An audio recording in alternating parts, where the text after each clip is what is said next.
लगता है भाग्य तुम्हारे साथ है बालकों, क्योंकि सूर्यास्त के पश्चात चलाया एक भी बाण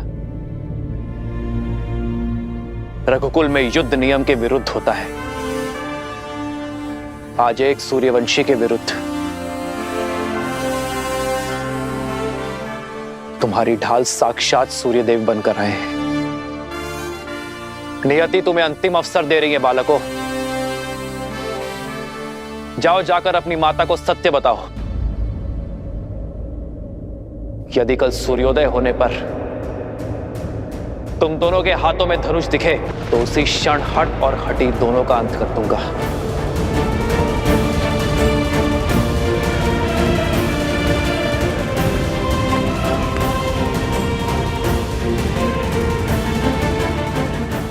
कल भोर होते ही अश्वमेध यज्ञ के अश्व और हनुमान को लेकर मैं अयोध्या के लिए निकल जाऊंगा।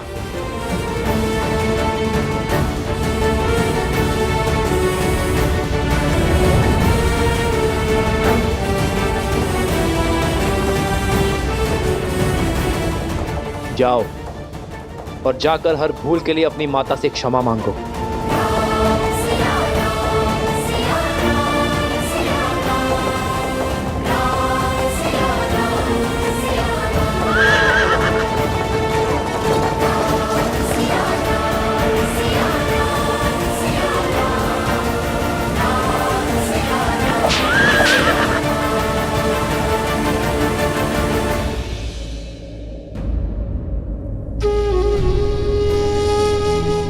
श्री रामचंद्र कृपालु भजमन हरण भव भय दारुणम। कृपा और दया के सागर है मेरे प्रभु श्री राम। यही उनकी महानता है। वो हर एक पापी को अंतिम अवसर देते हैं।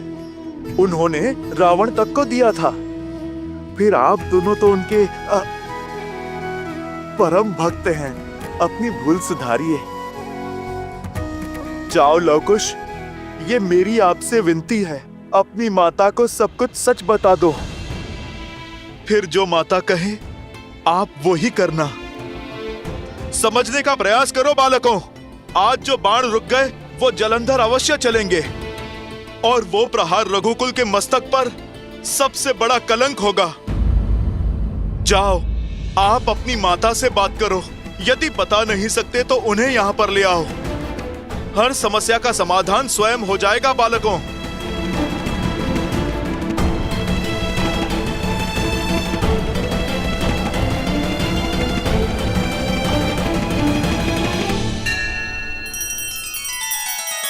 श्री रामचंद्र कृपालु भजु मन हरण भव भय दारुणम। नव कंज लोचन कंज मुख कर कंज पद कंजारुणम। सिया राम, सिया राम, सिया राम, सिया राम, सिया राम, सिया राम। लवकुश की पुकार की माया से आपने बानासुर को बचा लिया, परंतु आप स्वयं किस माया में फंसे जा रहे हैं भैया? क्या नाता है आपका इस गंधर्वी चंचलाक्षी से? और सीता के पीछे आपको वो क्यों दिखाई दे रही है? मुझे तो कुछ नहीं दिखाई दे रहा है। ये घटना संकेत है शुभनखा, उस श्राप का। कहीं वो सीता उस श्राप को पूर्ण करने का माध्यम तो नहीं, जो श्राप मुझे गंधर्वी चंचलाक्षी ने दिया था। पहेलियां मत बुझाइए भैया, मुझे स्पष्ट रूप से बताइए कि किस श्राप की बात कर रहे हैं आप? मैंने अनेक वर्षों तक ब्रह्मदेव का तप करके उनसे अजर अमर होने का वरदान प्राप्त किया था। ये आशीष पाया था कि मुझे केवल स्त्री ही मार सकती है। मैं समझ गया था कि इस वर में अवश्य कोई छल छुपा हुआ है, इसलिए मैंने एक और वरदान मांग लिया कि मेरे सहस्त्र शिशु में सहस्त्र गुना कूटनीति और चालाकी भरी होगी। उसके बाद मैंने कई राज्यों पर अपना आधिपत्य स्थापित किया, परंतु मैं दशानंद रावण की तरह दिग्विजय नहीं बनना चाहता था। मुझे बहुत अधिक की नहीं, केवल थोड़े की ही अभिलाषा थी।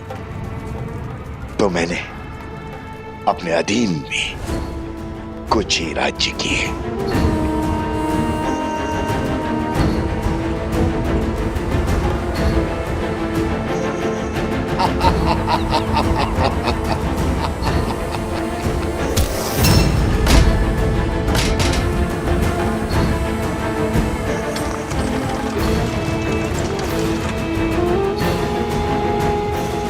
ये है हर किसी को अपने सामने झुकने पर विवश कर देने वाले सहस्त्र मुख। मैं अपना राज्य इन्हें सौंपता हूं। आज से यहाँ की हर वस्तु हमारी है।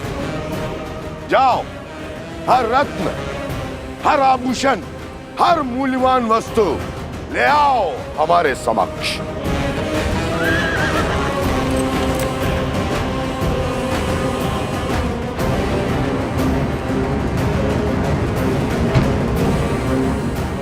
चलो सारथी।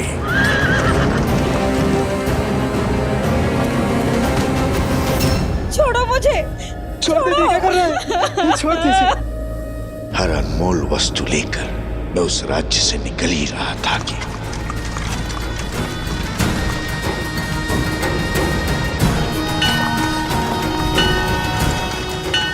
रुको सारथी।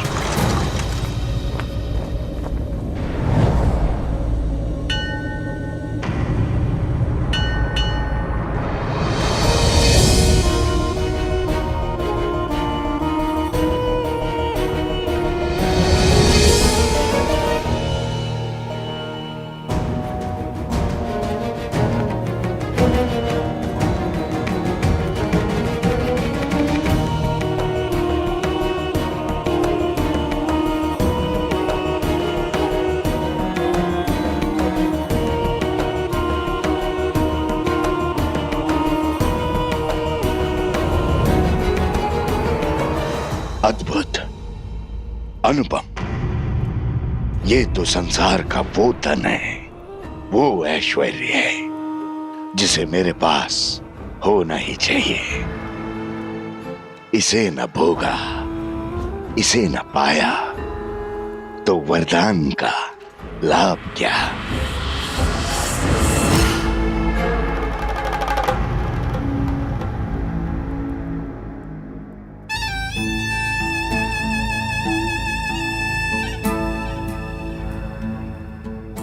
तप के लिए बहुत अनुचित स्थान चुना है सुंदरी। तुम्हारा तप और पूजा सफल हुई, अब कोई आवश्यकता नहीं।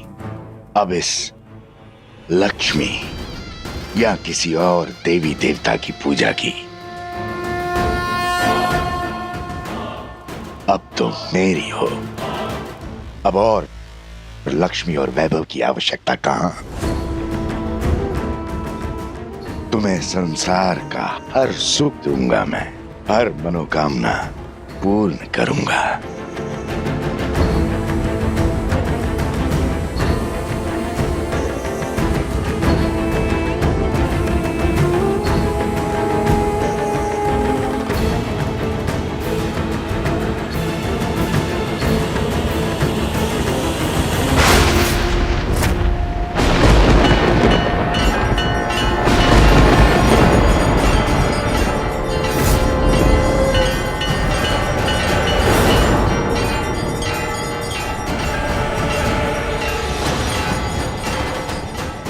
तुम्हारे स्पर्श ने मुझे अपवित्र कर दिया है सहस्त्रमुख।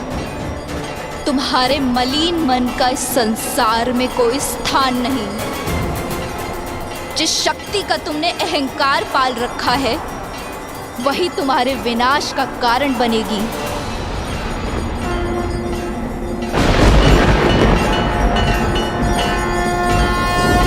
विनाश और मेरा ब्रह्मा का वरदान प्राप्त है मुझे। कौन मारेगा मुझे?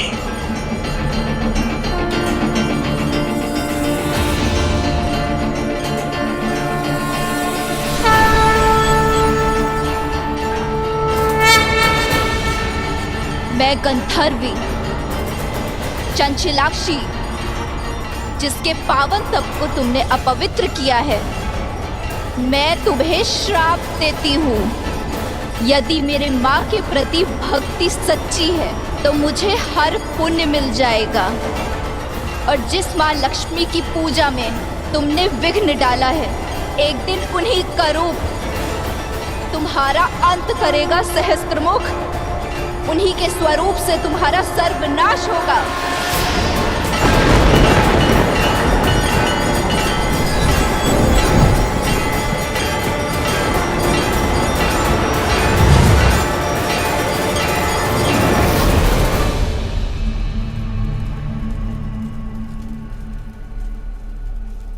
ये वही है जिसके बारे में चंचलाक्षी ने कहा था, मेरा अंत है ये। संसार को भ्रम के जाल में फंसाने वाले मेरे भैया आज स्वयं एक भ्रम से भयभीत हो रहे। शांत हो जाइए भैया, ये वो नहीं है जो। ये वही है, ये वही है, और भय भ्रम से नहीं श्राप से है मुझे। उसने कहा था कि लक्ष्मी धरती पे जन्म लेगी, और फिर वो लक्ष्मी में समा गई थी। कहीं संसार का संदेह सत्य तो नहीं? कहीं सीता लक्ष्मी का रूप तो नहीं?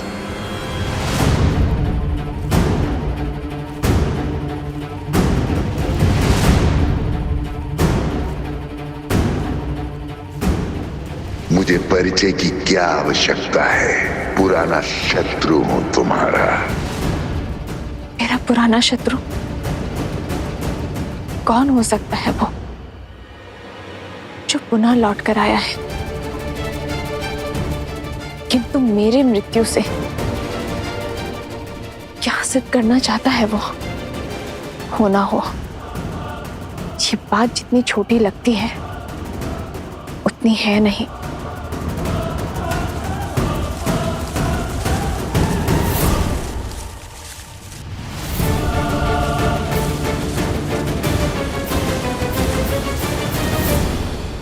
रावण के कानों में भी यही बात पड़ी थी ना।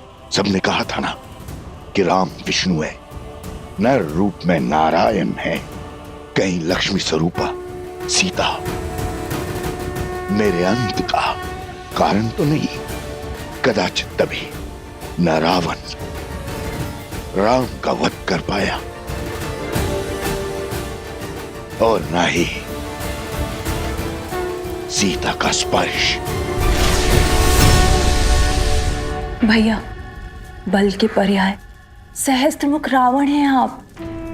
यदि आप निर्बल हो जाएंगे तो हमारे कुल की शक्ति कौन बनेगा?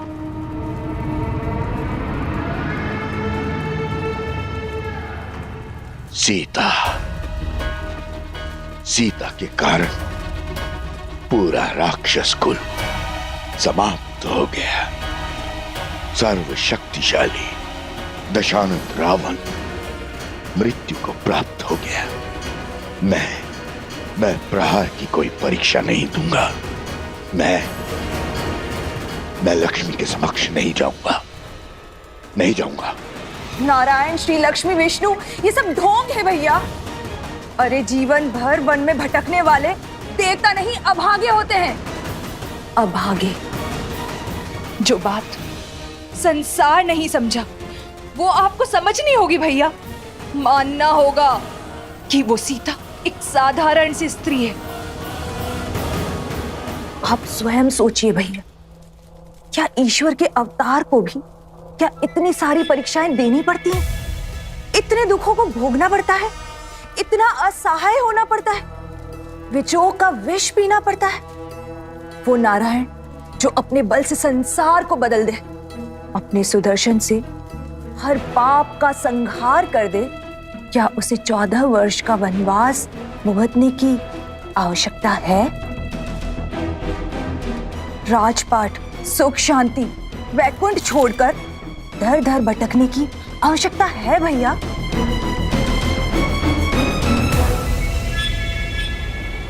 और जिसे आप लक्ष्मी समझ रहे हैं, जिसके भय से थर थर कांप रहे हैं, वो पूरे 1 वर्ष तक हमारे भैया की बंदी रही। यदि वो लक्ष्मी का रूप होती तो क्षण भर में तो लंका से अंतर्ध्यान हो जाती और 1 वार से दशानन की हट को तोड़ देती। ब्रह्म को बल पर हावी मत होने दीजिए भैया, तनिक सोचिए। तो फिर सीता के पीछे मुझे उस चंचला की छवि क्यों दिखाई दी?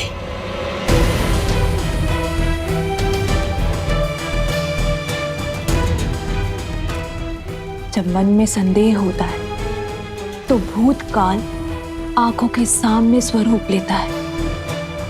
ये सब विचारों का खेल है भैया, और कुछ भी नहीं। इस अनर्थ का अर्थ खोजना बंद कीजिए भैया और प्रहार का नाद आरंभ कीजिए भैया।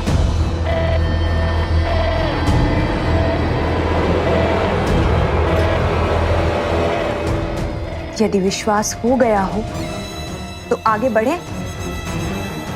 हमारा अगला दांव शीघ्र, अति शीघ्र चलना होगा हमें भैया।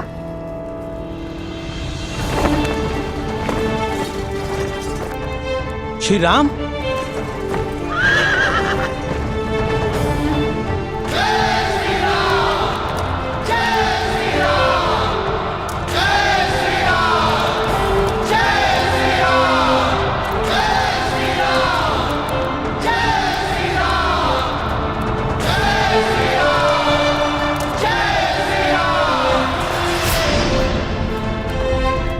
मैं आप सभी के भावों को समझता हूं, किंतु सर्वप्रथम मैं अपने भाइयों और मित्रों से मिलना चाहता हूं। कहां है वो?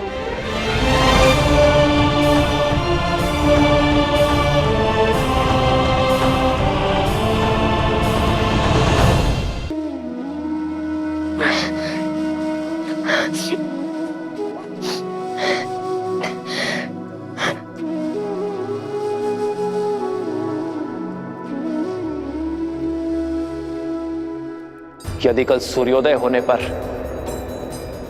तुम दोनों के हाथों में धनुष दिखे तो उसी क्षण हट और हटी दोनों का अंत कर दूंगा।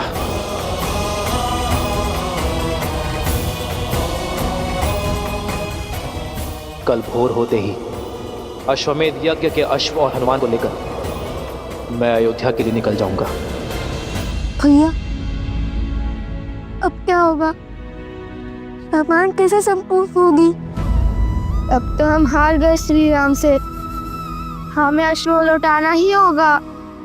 अश्वमेध यज्ञ संपूर्ण होने का अर्थ है हमारी प्रतिज्ञा पूर्ण रहना। वो प्रतिज्ञा जो हमने देवी सीता और श्री राम को साथ मिलवाने के लिए ली थी। यदि सिया राम ही साथ नहीं आएंगे तो राम राज्य कैसे आएगा?